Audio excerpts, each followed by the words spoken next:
Պարոն Դանելյան, ինչպես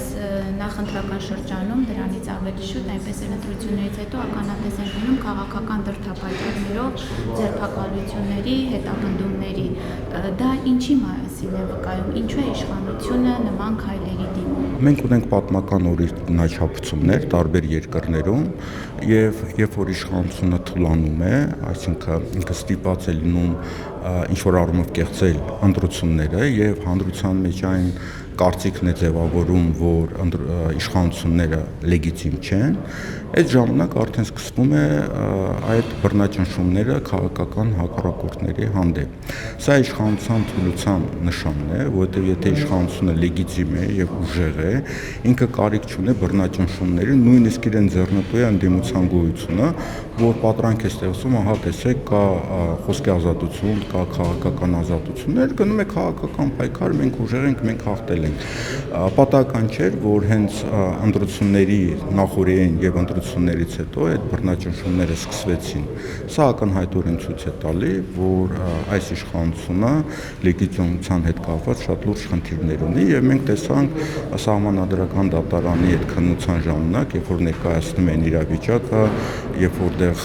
տասնյակ հազարավոր ինչ-որ անձնագրերի խնդիր առաջացավ, որտեղ մի ամբողջ ֆրակցիա թույլ չտվեցին մտնել խորհրդարան եւ այլն, հա, այսինքն այս ամեն ինչը իշխանության թուլության նշանն է։ Ինչ է կարծում կշարունակվի այս հետապնդումները ընդդիմադիր քաղաքական ուժերի նկատմամբ։ Ըստ ժանրի տրամաբանության այս հետապնդումները կշարունակվեն, որտեղ ես կարծում եմ իշխանության դիրքերը գնալով թուլանում են եւ նաեւ միջազգային խաղացողների կողմից տարբեր շատ դեպքերում իրար հակառակ պահանջներ են դնում Հայաստանի առաջ, աշխարհաքաղաքական պահանջներ եւ այս իշխանությունը այդ պահանջները կատարելու համար ունի շատ լուրջ խնդիր եւ ես կարծում եմ այս բռնաճնշումները կշարունակվեն եւ ենթադրում եմ ժանրի կանոնների հիմա արդեն թիրախուն կհայտնվեն լրատվամիջոցները։ Իսկ ինչ անելիք ունի տվյալ դեպքում հենց ընդդիմությունը եւ արդեն այս դեպքում նորաստեղծ ազգային ժողովի ընդդիմադիր խմբակցությունը։ Թե ինչ գործ ունեն անելու խորհրդարանի ընդդիմադիր խմբակցությունները, երևի ճիշտ կլինի այդ հարցը իրենց տալ, որտեղ Բայց ունեն անելու։ Ենթադրվում է, եթե մանդատները վերցում են, իրենք ունեն ինչ-որ անելիք, հա, գիտեն ինչի համար են այնտեղ գնում։ Ես կարծում եմ այդ հարցերը պետք է իրենց տալ։ Ինչ վերաբերում է ընդհանրապես քաղաքական դաշտին եւ հանրությանը, ես կարծում եմ պետքա ճիշտ քաղաքական օրակարգ ընտրվի եւ այսօրվա հիմնական օրակարգը սահմանադրական կարգի վերականգնում է, որովհետեւ սահմանադրական ազատությունները արդեն չեն գործում,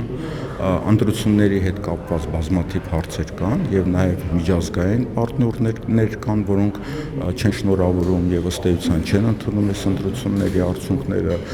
ՀԱԿ դիտորդական խումբը դեռևս իր կարծիքը չի հայտնել, դա նշանակում է, որ նաեւ արևմուտքում խնդիրներ գոյություն ունեն։ Այս առումով քաղաքական դաշտը, այսպես ասենք, ընդդիմադիրները պետքա ճիշտ բանաձև ընտրեն եւ այդ բանաձևը հասկանալի լինի եւ Հայաստանի հանրության համար եւ նաեւ դրսի պարտներների համար։